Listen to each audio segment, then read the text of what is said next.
فقد قال رسول الله صلى الله عليه وآله وسلم اتقوا دعوة المظلوم وإن كان كافرا فإنه ليس دونه حجاب صلوات۔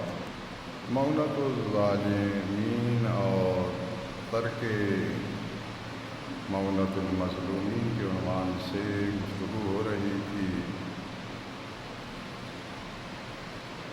بہت سی باتیں اور بہت سے مسائل چھوڑ دیے، صرف تتمہ کے طور پر ایک چیز کی طرف اشارہ کرنا ضروری ہے، اگرچہ ڈائریکٹ ہمارے موضوع سے اس کا کوئی تعلق نہیں ہے، لیکن یہ اس موضوع کا تتمہ ہے۔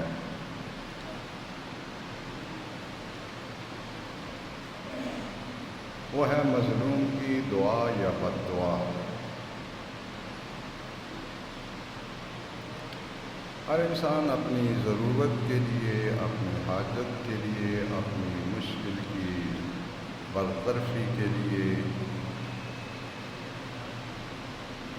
اپنی زندگی میں جو الجھنیں محسوس کرتا ہے ان الجھنوں کو سدھارنے کے لیے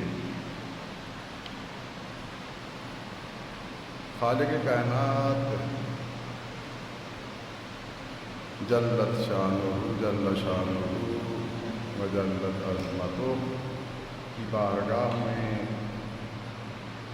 اپنی حاجت کو، اپنی ضرورت کو، اپنی کمی کو، اپنی مشکل کو پیش کرتا ہے اس نیت سے کہ وہ اپنے فضل و کرم سے اس کے لیے آسانی پیدا فرما دے۔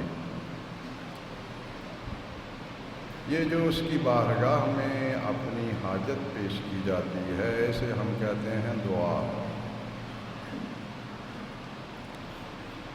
دعا تو انسان کوئی بھی عقیدہ رکھتا ہو، اس کے کوئی بھی نظریات ہوں، اس کی کچھ بھی ضروریات ہوں،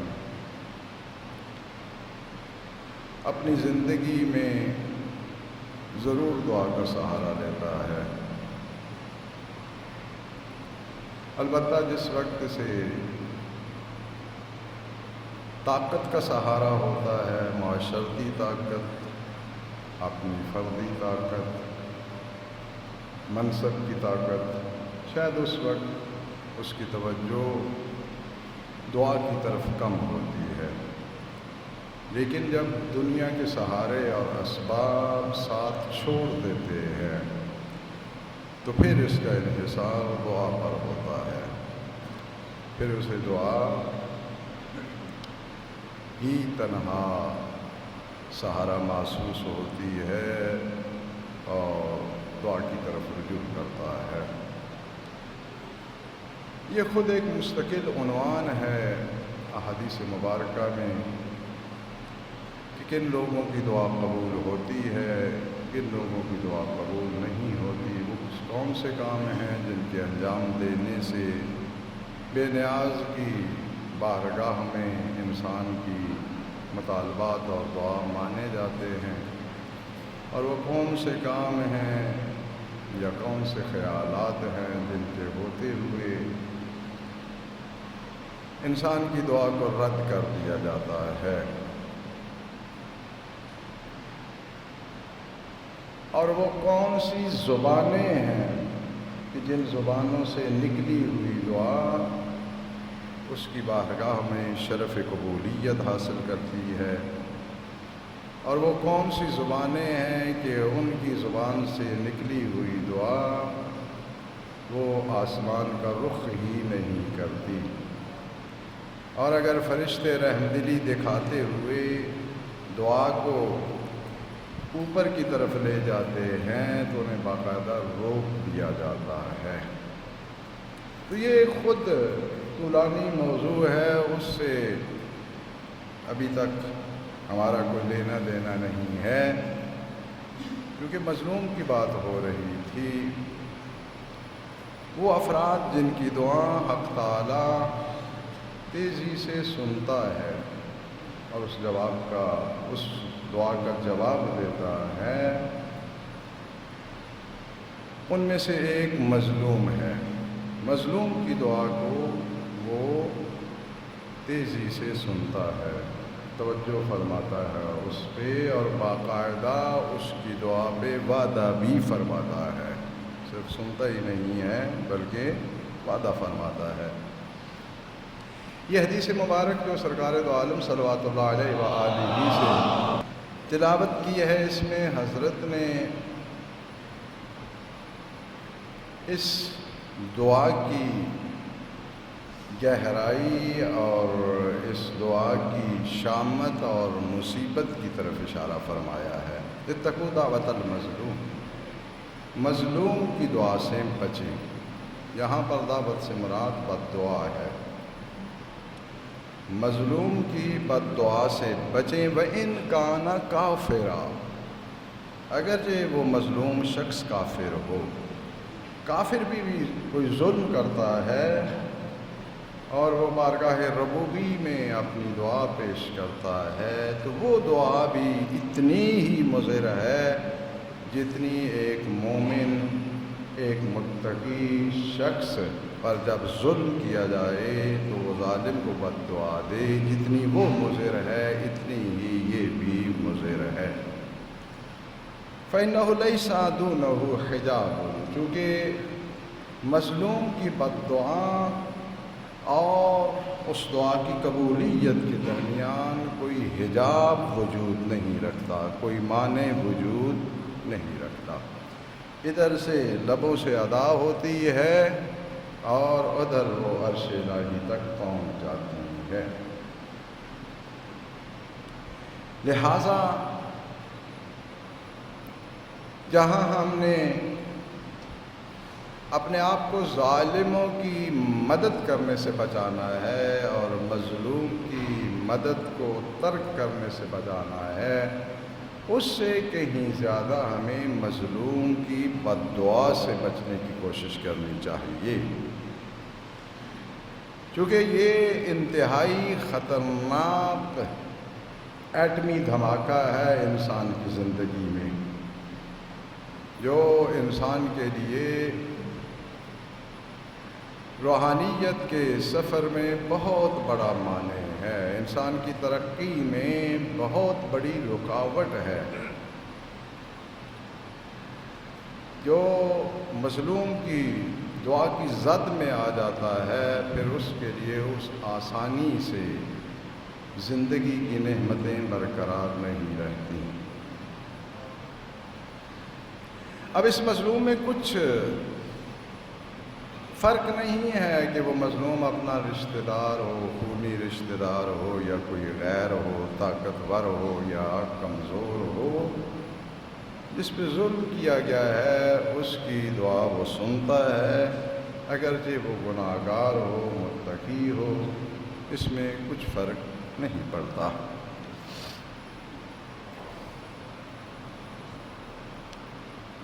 اور بھی کچھ لوگ ہیں جن کی دعا بارگاہ الہی میں یقیناً قبول کی جاتی ہے۔ دو چار ایسے افراد کا بھی تذکرہ کر دیا جائے تاکہ ان کی اچھی دعاؤں سے ہم فائدہ اٹھا سکیں۔ یہ تو ضرر والی دعا ہے نا، یہ تو بد دعا ہے۔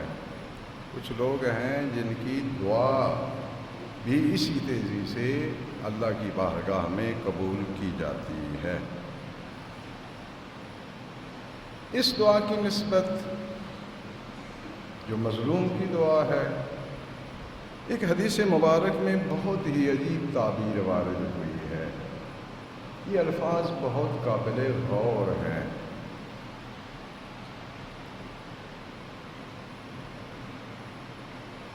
سرکاری آفیسر بہت نیک بھی ہو تو اسے کوئی قانونی بہانہ دستیاب آ جائے تو وہ کام نہیں کرتا۔ اس حدیث کے الفاظ پہ تھوڑا سا غور فرمانا۔ سرکار دو عالم صلوات اللہ علیہ نے ارشاد فرمایا ہے،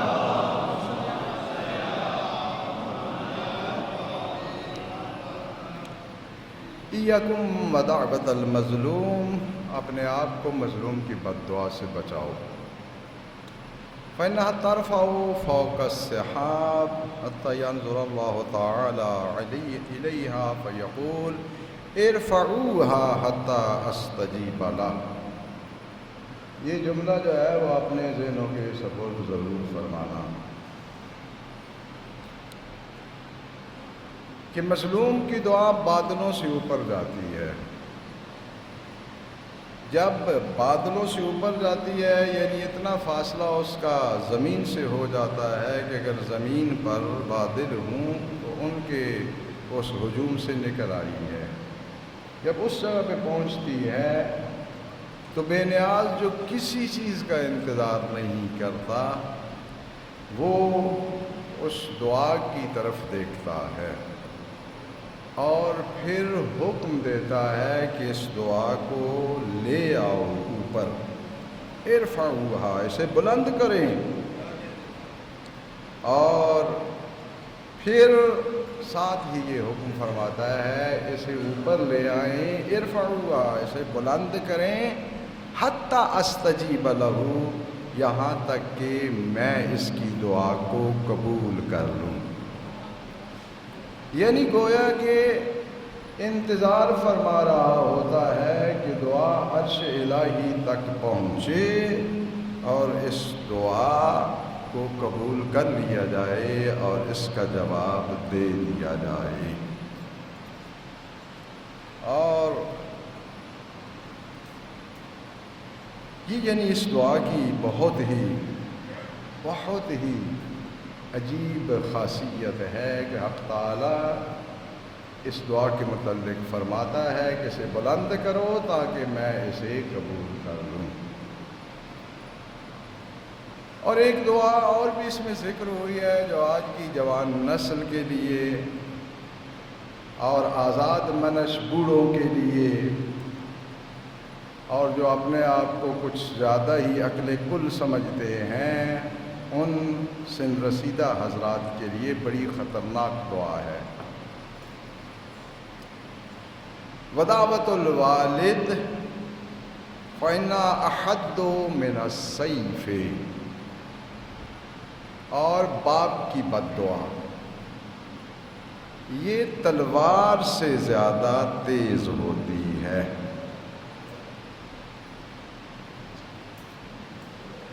آج کل تک کو یہ ماشاءاللہ کلچر ہے نا، اس کلچر میں ہمیں یورپ کے ادب ہم نے پڑھے ہیں، یورپ کے ہم جو ہیں فلمیں دیکھتے ہیں، یورپ کے ہم ڈرامے دیکھتے ہیں، یورپ کو ہم اپنے لیے آئیڈیل سمجھتے ہیں، اور وہاں خونی رشتے اور تعلقات یہ کب کے دم توڑ گئے ہیں اور انہوں نے احترام سے انہیں دفن کر دیا ہے. آپ جو پاکستانی یا بر صغیر کے لوگ ہوتے ہیں ان سے پوچھ سکتے ہیں، وہاں تو بچہ ٹیلی فون کرتا ہے اور باپ کو ہتھکڑی لگوا دیتا ہے، مسئلہ ہی نہیں ہے وہاں. باپ کی بد دعا احد من السیف، تلوار سے زیادہ تیز ہوتی ہے، تلوار سے زیادہ تیز. ظاہر ہے کہ جن کی آنکھوں پہ، جن کی بصیرت پہ غفلت کے دبیز پردے پڑے ہوتے ہیں انہیں اس کی تیزی کا کبھی احساس نہیں ہوگا. وہ ہمارے پنجابی میں ایک جملہ بھولا جاتا ہے، بڑا عجیب جملہ ہے، شاید اردو ترجمہ نہ کر سکوں، میری تو اردو بہت کمزور ہے.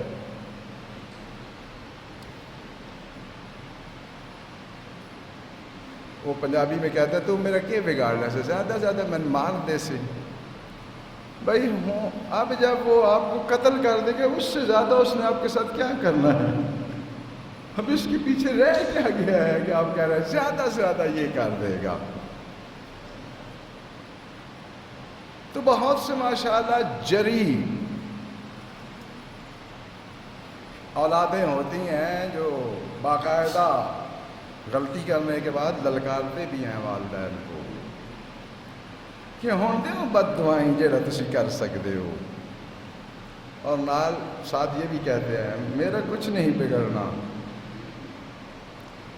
یہ طغیانی اور اللہ کی نافرمانی کی آخری ڈگری ہے کہ انسان اتنا خطرناک کام کرے اور پھر اسے چیلنج بھی کرے. صرف خطرناک کام نہیں کر رہا، اسے چیلنج بھی کر رہا ہے کہ اب جتنی ہو سکتی ہیں بد دعائیں دیں، میرا کچھ نہیں بگڑنا، میری زندگی ٹھیک چلے گی. بس یہ دو بد دعائیں بڑی خطرناک ہیں، اور یقین فرمائیں وہ بہت بہت مقدر والے لوگ ہوتے ہیں. وہ خصوصی اللہ کی رحمت اور شفقت کے مستحق ہوتے ہیں جو والدین کو خوش رکھتے ہیں، والدین کو راضی رکھتے ہیں، اور ان کی سختیوں پہ بھی انہیں یہ جگہ ابلتی نہیں ہے. آپ ناراض ہو جائیں تو یہ تو میری بڑی خوش قسمتی ہے، آئندہ جمعہ رش کم ہو جائے گا، اور پھر آپ ایک درخواست لکھ کے دے سکتے ہیں کمیٹی والوں کو کہ اب یہ مولوی ہمیں پسند نہیں ہے. میری بھی جان چھوٹ جائے گی، آپ کی بھی چھوٹ جائے گی. لیکن ذرا یہ تو مجھے کوئی بتا سکتا ہے کہ ایک آزاد افیسر شراب سے دھت آ کے سیٹ پہ بیٹھ جاتا ہے، آپ کی ماں بہن ایک کر دیتا ہے سب لوگوں کے سامنے، وہاں آپ کا یہ دماغ گرم نہیں ہوتا. وہاں صرف یس سر سر سر سر ابھی ہو جاتا ہے. سر یہ وہی سر ہے جو ہمارے ہاں بیلے میں ہوتی ہے. سر سر اتنی غیرت مند ہو تو اس کے منہ پہ جوتا دے مارو.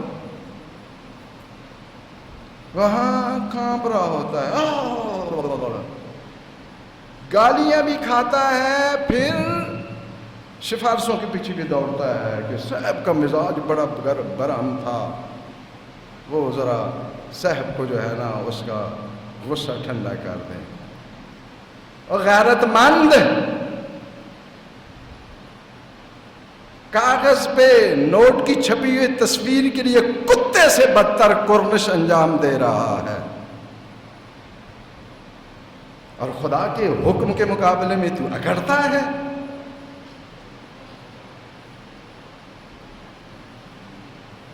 اگر وہ ملازمت نہیں ہوگی تو بھوکا مر جائے گا. تیرا وہ خدا رازق نہیں ہے جو ساری اس کائنات کو رزق دے رہا ہے؟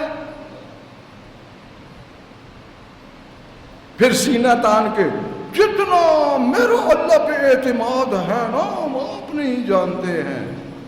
جی پتا ہے 50,000 کے لیے ماں بہن کی گالی سن لیتے ہو، بڑا آپ کا اعتقاد ہے. اور جس بد دعا کی ہمیں فکر ہونی چاہیے، جس سے ڈرنا چاہیے، اس کے مقابلے میں اکڑتے ہیں. اور بڑا وہ پنجابی کا مشہور جملہ جو ہے وہ اولادیں کہتی ہیں کہ فقیراں دیاں بد دعائیں نال مجھی کدی نہیں موئیاں. آپ کی بھینسیں والدین کی بد دعا سے نہیں مریں گی، لیکن یہ ایک بد دعا آپ کی آخرت کو برباد کر رہی ہے. تو یہ پتہ چلے گا جب 70-80 سال کی نیکیوں کا انبار کروڑوں کھربوں یہاں خرچ کر کے جنت کا ٹھیکیدار بنا ہوا ہے کہ ایسے آنکھیں بند کروں گا سیدھا جنت میں گیا. مجھے کو پوچھنے والا ہے؟ آپ کو یہ بھول جاتی ہیں باتیں، اور بھولنی چاہیے، اس لیے کہ یاد رکھنے سے بندے کو کچھ کرنا پڑتا ہے.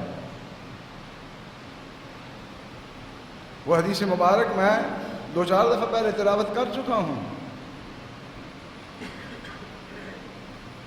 یہ جو نمازیں نمازیں معراج ہے مومن کی، بہت فضیلت والی بات ہے، شیطان کو بہت تکلیف دیتی ہیں۔ عبادت سے تو داہر کے سلطان جلتے ہیں، عبادت سے تو داہر کے شیطان جلتے ہیں۔ یہ اتنی فضیلت والی فعل، جب ایک شخص نماز پڑھتا ہے، جو اس نے لباس پہنا ہوا ہوتا ہے وہ بھی اللہ کی تسبیح کرتا ہے، بڑی عظمت والی چیز ہے نا۔ لیکن یہ اتنی کمزور عبادت ہے، حدیث مبارک ہے کہ اگر کسی کے والدین اس پہ ظلم کریں، ظلم، اور وہ اس ظلم کے جواب میں صرف ایک مرتبہ غصے کی نگاہوں سے والدین کی طرف دیکھیں، 40 دن کی عبادات زیرو ہو گئی۔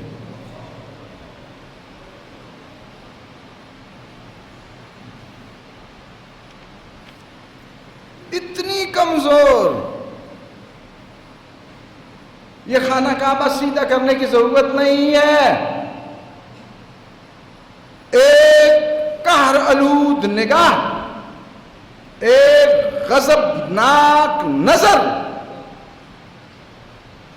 کی 40 دن کی عبادات کی عمارت ملیا میٹ ہو گئی۔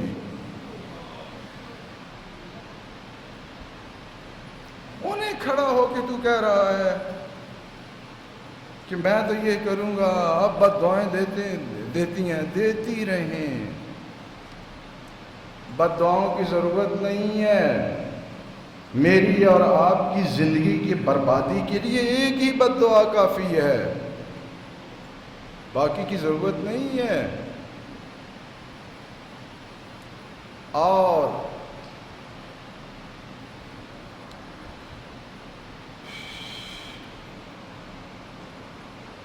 کچھ لوگ ہیں جن کی دعا، نیک دعا بھی اللہ کی بارگاہ میں قبول ہوتی ہے۔ میں اب تیزی سے پڑھوں گا چونکہ وقت بہت کم رہ گیا ہے۔ یہ حضرت امام صادق علیہ السلام سے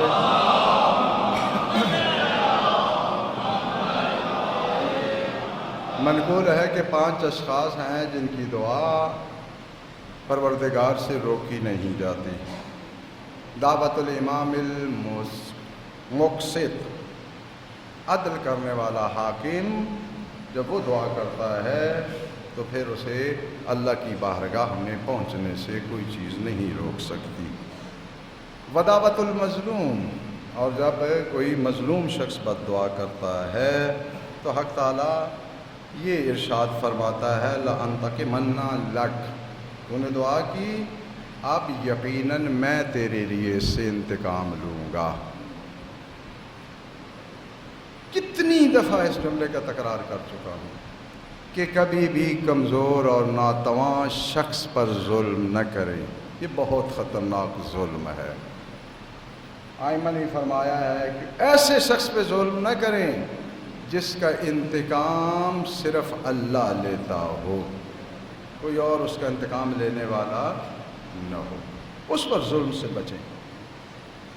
وَلَوْ بَعْدَ حِينٍ، حق تعالیٰ فرماتا ہے میں تیرے لیے انتقام لوں گا، ولو کچھ عرصہ بعد۔ یہ نہیں ہے کہ اگر اسے 2-4 سال کی ڈھیل مل گئی ہے تو سمجھے کہ اب میرے لیے تو موٹر وے خالی ہو گئی ہے، نہیں نہیں نہیں، ابھی تو قصہ باقی ہے۔ اور وَدَعْوَةُ الْوَلَدِ الصَّالِحِ لِوَالِدَيْهِ، نیک اولاد جب اپنے والدین کے لیے دعا کرتی ہے تو وہ دعا بھی روکی نہیں جاتی۔ تو یہ والدین نے اپنی اولاد کو نیک بنانا ہے تو تب نا، یہ تو میرے اور آپ کے ہاتھ میں ہے نا۔ کچھ میری اور آپ کی محبت ان کی آخرت برباد کرتی ہے، کچھ معاشرہ اسے برباد کر دیتا ہے، اور کچھ اب وہ برائی جو ہر جیب میں آ گئی ہے، جسے حضرت نیٹ مبارک کہا جاتا ہے، رہی صحیح کسر وہ نکال دیتی ہے۔ تو جب اولاد ایسی چھوڑ کے جا رہے ہیں جو صالح نہیں ہے وہ قرآن کے ختم تو آپ کے لیے کروا سکتی ہیں، ان کی ہوئی دعا آپ کو فائدہ نہیں دے سکتی۔ اسی طرح ودعوۃ الوالد الصالح لولدہ، نیک باپ کی دعا اپنے اولاد کی نسبت بھی ایسی ہوتی ہے جس کے درمیان کوئی حاجب نہیں پایا جاتا، اور یہ دعا بڑی قیمتی ہے جو سب سے آخر میں کہہ رہا ہوں، بہت قیمتی دعا ہے۔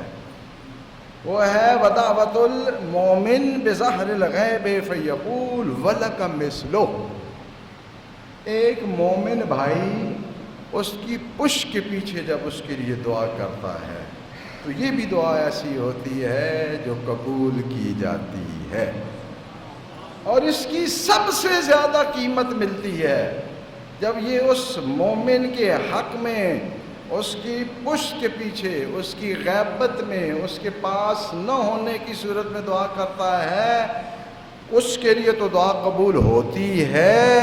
بے نیاز یہ فرماتا ہے کہ اس کے حق میں تو قبول کر لی ہے، لیکن جو کچھ اسے دیا ہے اتنا ہی تجھے بھی دوں گا۔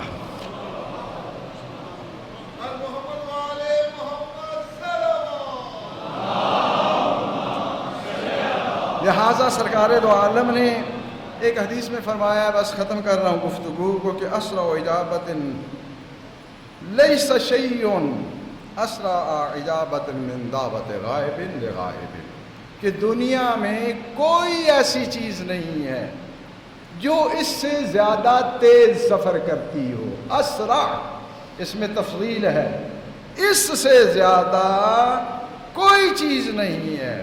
وہ کیا چیز؟ کہ ایک غائب شخص دوسرے غائب کے لیے دعا کرے، جتنی وہ تیزی سے قبول ہوتی ہے دنیا میں کوئی چیز اتنی تیز سپیڈ نہیں ہے۔ لہٰذا اس لیے کوشش کریں کہ اس اللہ پاک کی نعمت سے فائدہ اٹھائیں۔ بارگاہ رب العزت میں مسررانہ دعا ہے کہ بحق